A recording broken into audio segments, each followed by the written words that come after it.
yung binasa ko kanina, 43:5, na sabi ng Diyos, huwag kang matakot sapagkat ako mas sumasayo, aking dadalhin ang iyong lahi mula sa silanganan, Far East, at pipisanin kita mula sa kanluran.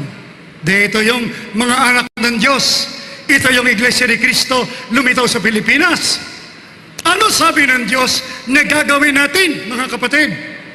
Mula sa mga ministro. Ang sabi ng Diyos, verse 10, kaya'y aking mga saksi, sabi ng Panginoon, ang aking lingkod na aking pinili, upang inyong malaman, magsisampalataya kayo sa akin, inyong matalastas na ako nga. Walang Diyos na inanyo anauna sa akin, o magkakaroon man pagkatapos ko. Anong dahilan at nagsugo ang Diyos? Para merong maging saksi, may magpapatunay. Isa lang ang tunay na Diyos. Wala nang iba, walang nauna, walang nahuli. Isa lang. Ngayon, tutulan nila yon. Tutulan nila. Bakit? Ano ba ang Diyos na itinuro ng mga sugo?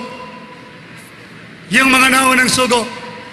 Ayan, pakibasahin natin yung nasa Malakias 2, ang talatay 7. Sige, kahit anong salin, pwede. Sino ang Diyos na pinakilala ng mga propeta? Okay, 2:10. Wala baga tayong lahat na isang Ama? Sa ibang salin, iisang Ama. Hindi baga isang Diyos ang lumalang sa atin? Ano sabi ng propeta? Sabi ng propeta, ang isang Diyos, sino? Ang Ama. Eh yung mga apostol, sugo o hindi? Sugo. Ano rin ang turo? Hindi. Basahin natin. Ano rin sabi ng sugo? Si Apostol Pablo, sino ang Diyos? Ang sabi niya, ngunit sa ganang atin ay may isang Diyos lamang ang Ama. Ano sabi ng mga apostol? Ilan ang Diyos? Isa. Sino yon? Ang Ama. Ano sabi ng mga propeta? Ilan ang Diyos? Isa. Sino yon? Ang Ama. Oh. 5 minutes. Eh yung greatest messenger. Greatest messenger, sino? Si Kristo. Sino rin ang itinuro ni Kristo na iisang tunay na Diyos? Sabi niya sa Juan 17:1, ang mga bagay na ito'y sinalita ni Jesus. Pagtingalangan ng mata sa langit ay sinabi niya, Ama! Sino kausap? Ama! At itong buhay na walang hanggan na ikaw, sino yun? Ay makilala nila na ano? Iisang Diyos na tunay. Yun. No shouting, please. No shouting. Makatwid, bakit sugo si Kapitán Manalo? Kasi kapareho ang turo niya nung mga naunang sugo. Ayon, tutulan mo yan. Tutulan mo na mali yung itinuro ni Kapatid na Manalo na ang iisang tunay ni Diyos, sino? Ang Ama. Sabi ng mga propeta, ang Ama. Sabi ng mga apostol, ang Ama. Sabi ni Kristo, ang Ama, ang ano? Iisa. Marunong ka ba magbilang? How do you count the word only? Iisa, tatlo.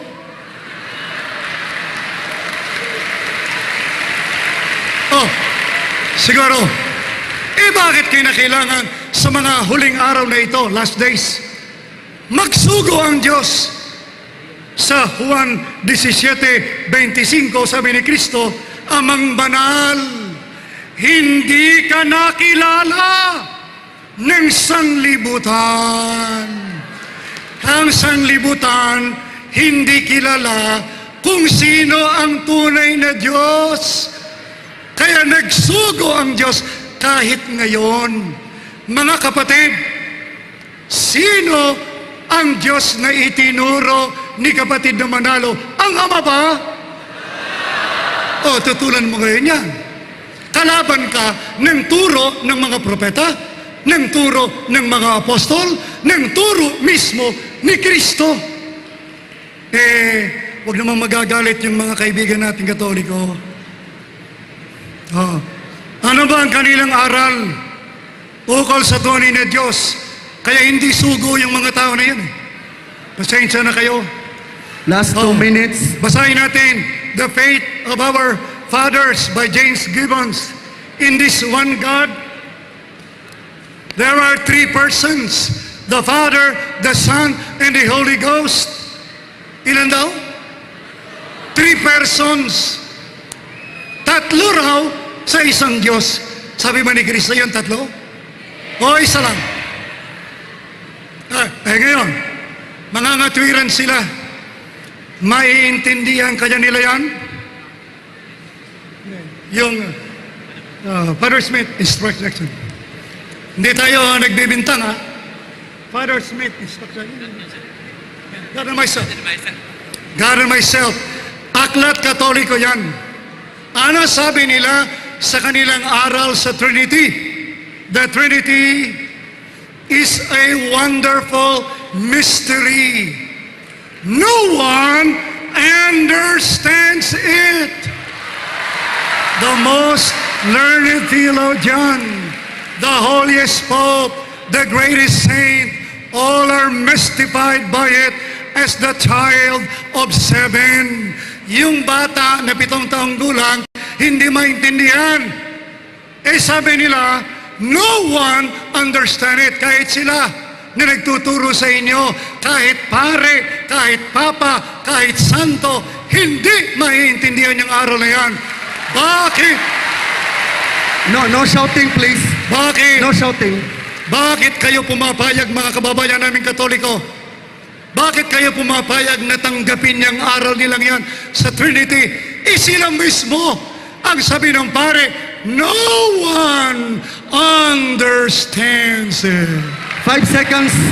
Kaya, sumama na kayo sa amin. Time. Dahil andito ang tunay na sugo. Ayan. Time's up. 10 minutes. Brother Alvin Gitamondok will now cross-examination. Timer starts now. Thank you very much, Mr. Moderator, and my honorable opponent of this debate, Brad Jovin Talacion.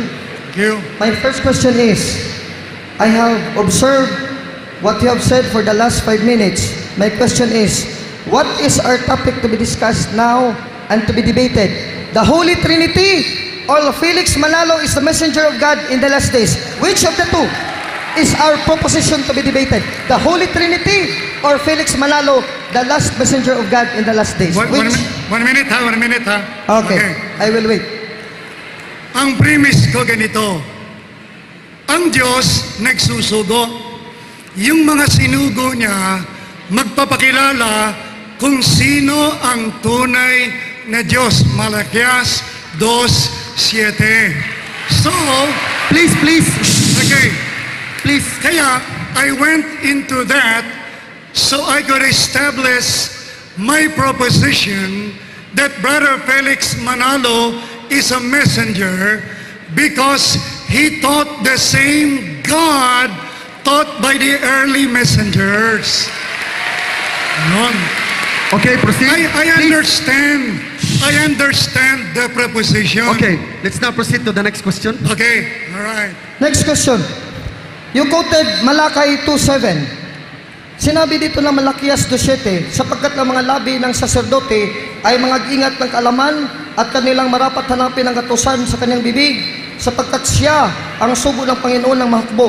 Ang tanong ko sa iyo, si Ginoong Felix Manalo, pari ba o saserdote? At sino ang nag-ordina sa kanya bilang saserdote o pari?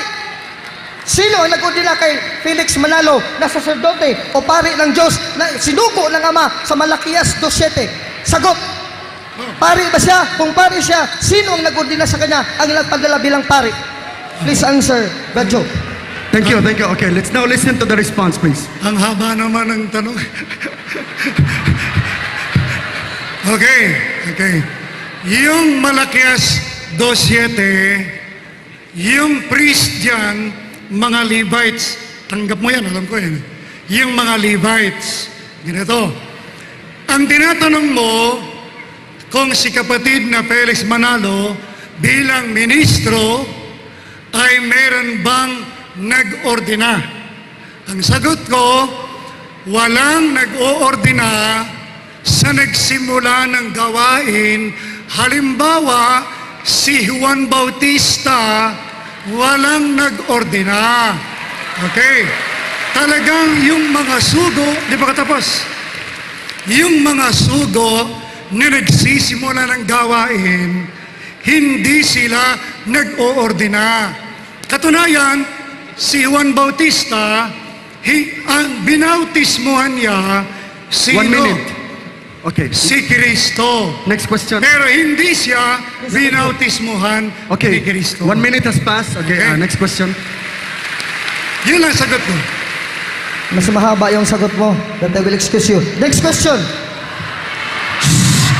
Please. Pasensya ka The na kung audience, napahaba. please keep quiet, and the debaters, please avoid unnecessary Sa remarks. New Testament, Ah, di ba mga sinugo sa bagong tipan, inordina nang pinadala sila at sinugo sa bagong tipan. Di ba inordina sila o tutulan mo na hindi sila inordina sa kanilang pagkasugo? pag sinabi mong tututunan ko, maghintay ka, 5 minutes yan. Gusto mo? Ibig sabihin, tinutulan mo. Thank you. Next question. Thank you very much for that very candid Please, and please, direct audience. answer. My next question. Please. Oh, kasi sabi mo, kung tututulan mo, kung tutol ako, bibigyan mo ko ng 5 minutes. Hindi. This is my Okay. cross-examination. I was only affirming what you mean to me that Sige. you tutulan mo. In Titus next chapter question. 1 verse 5, Okay? St. Paul says in the New Testament, "For this cause I left thee," meaning Titus, "in Crete, that thou shouldest set in order the things that are wanting, and ordain elders in every city, as I had appointed thee." Question. Dili ba malinaw sa talatang ito sa King James English ang Tagalog na inordina ang Pangulo na isinugo ng Iglesia sa bagong tipan? Yung nasa bagong tipan, hindi ko tinututulan yan. Okay. Pero, sa bagong tipan, ipakita mo rin na naordinahan si John the Baptist. Okay? Bagong tipan eh. Diba? O, sige. Sabihin mo hindi sugo yun. Sabihin mo, Please. sabihin No mo, shouting, no hindi shouting. sa sugo, kaya No hindi siya shouting, inordinahan. May mababa. Brad Joe, Oh. your right is not to cross-examine me, but only to answer directly my question. Kasi yung sagot ko, para ka nang kinukross-examine. Ganun ang dating sa iyo eh. Dahil ang sagot ko, si Juan Bautista, sugo ng Diyos. Pero naordinahan ba siya? Ayun. Ang burden of proof, nasa sa iyo ngayon. Dahil sabi mo, basta sugo sa New Testament, kinakailang ordinado. Objection, Mr. Moderator. Okay. Si John the Objection. Baptist ay sugo sa New Testament. Okay. Di There's ba an kita objection. mo na ordinahan din? I have the right to object. Ah. Brad Joe, I still have an objection to make. Okay, let's okay, for your what? kind indulgence. Mr. Moderator, I object because he want to shift the burden of proof on me when I am in the negative side. Oh. So it is only me to have the right to cross-examine him, not him to ask back my burden of proof on my negative Okay. side. Okay. That is the proper Well, noted, inauguration noted. of debate by Noted, Africa. noted. Please, Okay, Mr. okay. Moderator, rule out. Okay. Yes, okay. The ruling is, please, we will Ulitin ko. avoid necessary question and avoid also unnecessary remarks. Okay. Ako, Next question. hindi ako kailanman nag-object. Kayo, puro object ng object. Please, Mr. Moderator, Okay. he has to make a direct question on me, Okay. not a commentary my side. Okay. Sandali, Mr. Alvin. Nagpaalam ako sa ating moderator if I could answer your argument. Kasi, you mentioned a lot of things. Give me also a chance to answer back. Okay? Okay. And the moderator allowed me could you please be silent for 1 minute? Okay. Okay. Go. Okay, let's continue, please. Let's continue. And audience, please, if you wanna clap, just clap, but no shouting. Mga kaibigan, kung Mr. Alvin feels na pag sumasagot ako, para ko siyang kino-cross-examine, kasi sa debate, pagka sumasagot, pwede kang sumagot na Mr. Moderator, mahihirapan. another violation because I'm waiting for his direct question. He is again making a long commentary, consuming my time of my cross-examination. He is under cross. He consumed my time by making commentary. Please, Mr. Moderator, rule him out. Please. Okay. Please, the moderator will now rule that we will now proceed to the question and answer. The objections and the comments are noted. So please, let's avoid unnecessary remarks. And let's continue with the question. Direct question. Time start. Okay, Time start. go ahead, sir. Next question. Since you agreed in Titus 1:5 that ang mga sugo ay pinadala o inuordina ayon sa bagong tipan. Pero sinabi mo kanina, si Juan Bautista walang nag-ordina. Ang tanong ko, si Juan Bautista, di ba katapusan siya ng lumang tipan? Bago pa magbagong tipan, di ba katapusan siya? I quoted as verse Luke 16:16 that the law and the prophets in the Old Testament is until John. Yun ba? The question is Mr. Felix Y. Manalo in the Old Testament or in the New? Okay. Yung maraming hula, pwede sa old, pwede sa new. Alin doon ang gusto mong itanong? Next question. Pagbibigyan kita. Oh. Next question. Alin sa old, alin sa new, ang gusto mo. Marami akong bala. Okay, marami akong dalang bala dito. Next question. In Hebrews 1:1, Please. Please. Let us not forget Magbigay that ka. it is Brother Alvin's turn to cross. Question, please. Ah, Question. sige, question. question. Ah. In Hebrews 1:1, Ah. St. Paul stated that God, who at sundry times and in diverse manners spake in time past unto the fathers by the prophets, Ah. who is teaching the truth. The Bible which says the prophets only spoke in the Old Testament times, or you who said that the prophets also spoke in the New Testament according to Hebrews 1:1. Which is right? Hebrews or you? Ito sagot. Yung may prophets sa Old Testament. May prophets din sa New Testament. Next question. Kaya, kung may prophets sa New Testament, di pa ko tapos eh. Okay? I'm waiting. Please. Shh. Let's listen first. Oh. Listen. Yung sinasabi mo sa Hebrews 1:1 and 2, you are talking about the great dispensations of time. Time of the fathers, time of the prophets, time of Christ. Ayun. Doon sa tatlong dispensation of time, sa time of the prophets, may prophets din. Pero may Christian prophets din. Okay. Nabasa mo ba ang 1 Corinthians 12:28? Okay. 1 minute has passed. May prophet doon sa iglesia. Next Ayun. question. 1 minute has passed already. Make it fast. Next question. In the New Testament, in the prophets in the New Testament, when they are sent, pagkasugo sa kanila at pagpadala sila, sa kanila ng Diyos, meron bang pagpapatong ng kamay bilang propeta sa bagong tipan? O wala? Pagpapatong ng kamay, meron, wala? Meron. Sinabi ko na sa iyo kanina eh. Okay, thank you very much. Oo. Yung Tito 1:5, talagang sinabi ni Pablo, may pagpapatong 10 ng seconds. kamay. Ba't hindi mo ko diretsahin? Gusto mo makita ko rito sa iyo, sino ang nagpatong ng kamay kay kapatid na Manalo? Time.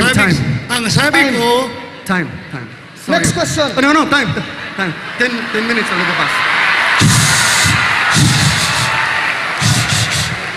Thank you. 25 minutes will begin. Brother Alvin on the negative side.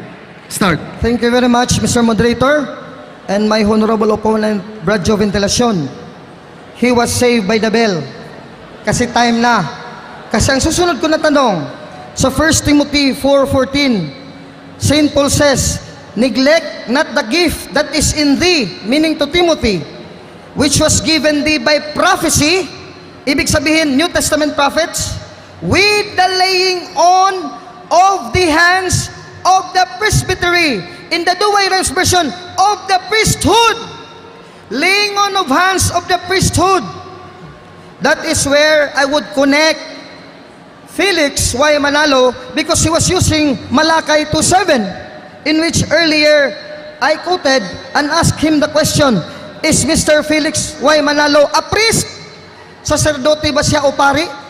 Kung saserdote siya o pari na sugo ng Diyos, sino ang nag-ordina sa kanya? Kailan sa inordinahan at saan? That is a very loaded question that you have to answer.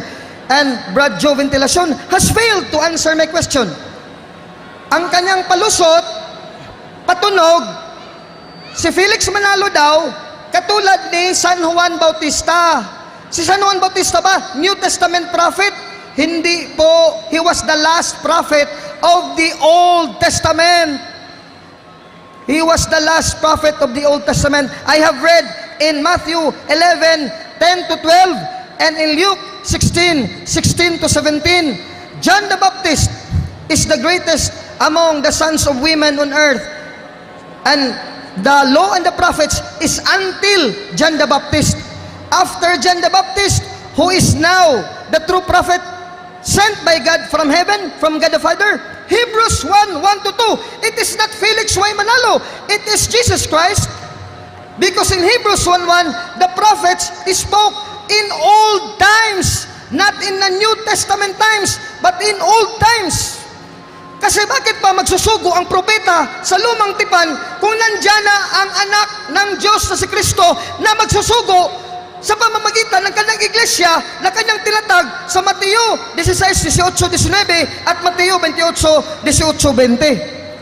So he again fails to prove in the cross-examination the credentials of Brother Felix Y. Manalo to be a true messenger of God in the last days. Again, contradicting scriptures. Malakay 2:7, he is not a priest. 1 Timothy 4:14, he is not ordained by the priesthood or by the presbytery. Titus 1:5, he is not an ordained elder in the New Testament church. Therefore, if he belongs to the New Testament, not to the Old, he is not a true messenger of God, but a false messenger of God. Because Christ or the apostles or the church established by Christ in the New Testament did not send him, did not ordain him, did not baptize him, and did not tell him that he is directly commanded by Christ or any of the apostles to preach the gospel in 1914 here in the Philippines, in Punta Santa Ana, Manila. That is only nandyan lang sa ngala-ngala ni Brad Joe Ventilacion and the INC ministers and debaters. Nasa kanilang guni-guni lamang and their imagination. It is not in the Bible.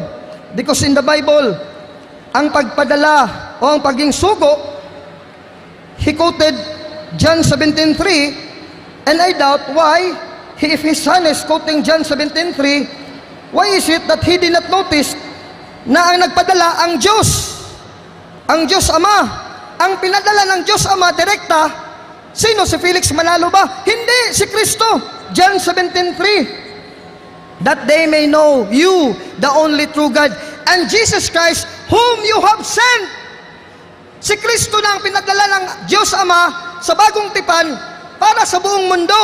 Kung si Kristo na ang pinadala at si Kristo nagtatag ng simbahan o iglesia sa Mateo 16:18, bakit pa i-restore in 1914 kung ang iglesia na pinangkuhan ni Kristo ay sinabi niya, even the gates of hell shall not prevail against it.